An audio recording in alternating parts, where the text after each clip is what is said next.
मेघनाथ, आज मैं तुझे एक ऐसे भ्रम के बारे में बताने जा रहा हूं जिसने मनुष्य को सदियों से डर के बंधन में जकड़ रखा है। विषय है, काली बिल्ली रास्ता काट जाए तो अपशकुन क्यों माना जाता है।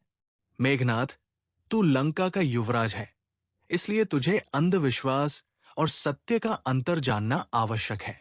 जब कोई काली बिल्ली किसी के सामने से गुजर जाती है तो मनुष्य रुक जाता है, डर जाता है, अपने कदम पीछे खींच लेता है। पर क्या तूने कभी सोचा है, क्या सचमुच उस छोटी सी बिल्ली में इतना सामर्थ्य है कि वह किसी का भाग्य बदल दे? नहीं मेघनाथ, भाग्य बिल्ली के कदमों से नहीं, मनुष्य के कर्मों से बदलता है। मनुष्य का मन बड़ा विचित्र है। यदि उसके साथ कुछ बुरा घट जाए तो वो कारण ढूंढता है, और जब कारण समझ नहीं आता तो वो किसी निर्दोष को दोष दे देता है। कभी ग्रह नक्षत्र, कभी समय, और कभी एक बेचारी काली बिल्ली। तुझे पता है, प्राचीन काल में कई स्थानों पर काली बिल्ली को शुभ माना जाता था। उसे रहस्य और शक्ति का प्रतीक समझा जाता था। परंतु समय के साथ डर ने विश्वास को निगल लिया। मेघनाथ, याद रख, डर हमेशा अज्ञान से जन्म लेता है, और अज्ञान मनुष्य को विवेकहीन बना देता है। यदि काली बिल्ली रास्ता काटने से दुर्भाग्य आता तो जंगल में रहने वाले लोग सबसे अधिक दुखी होते, क्योंकि वहां तो हर पल कोई न कोई पशु मार काटता है। सत्य यह है कि मनुष्य अपने मन में पहले ही डर बैठा लेता है। फिर यदि उसका काम बिगड़ जाए तो वो कहता है, देखा, बिल्ली रास्ता काट गई थी।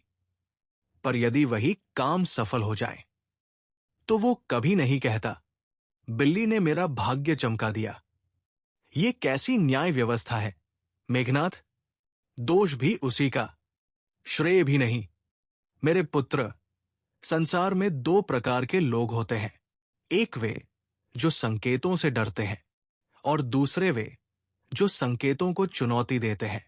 यदि रावण युद्ध पर जाने से पहले इस बात से डर जाता कि कोई पक्षी अशुभ दिशा में उड़ गया, तो क्या मैं लंका का सम्राट बन पाता? नहीं मेघनाथ, सामर्थ्य बाहरी संकेतों में नहीं, भीतर के आत्मविश्वास में होता है। काली बिल्ली केवल एक जीव है, उसका रंग उसका दोष नहीं। अंध विश्वास मनुष्य की सोच का अंधकार है। और याद रख, जब मन डर जाता है तब वो हार मान लेता है, और जब मन दृढ़ होता है तब वो परिस्थितियों को बदल देता है। यदि आज कोई काल ये बिल्ली तेरे सामने से गुजर जाए तो रुकना मत, अपने कदम और मजबूत कर लेना, क्योंकि ये परीक्षा है तेरे विश्वास की, न कि तेरे भाग्य की। मनुष्य जब तक अपने भय को दोष देता रहेगा, वो कभी अपनी शक्ति को पहचान नहीं पाएगा। भाग्य का निर्माण संकेतों से नहीं, निर्णयों से होता है, और निर्णय साहसी ही लेते हैं। इसलिए मेघनाथ, कभी भी अपने मार्ग को एक बिल्ली के कारण मत बदलना। यदि बदलना है तो अपनी सोच बदल, अपने कर्म बदल, अपना दृष्टिकोण बदल, क्योंकि संसार में सबसे बड़ा अपशकुन कोई काली बिल्ली नहीं, बल्कि मनुष्य का कमजोर विश्वास है। और सबसे बड़ा शुभ संकेत कोई ज्योतिष नहीं, बल्कि दृढ़ आत्मविश्वास है। और यही रावण का उपदेश है।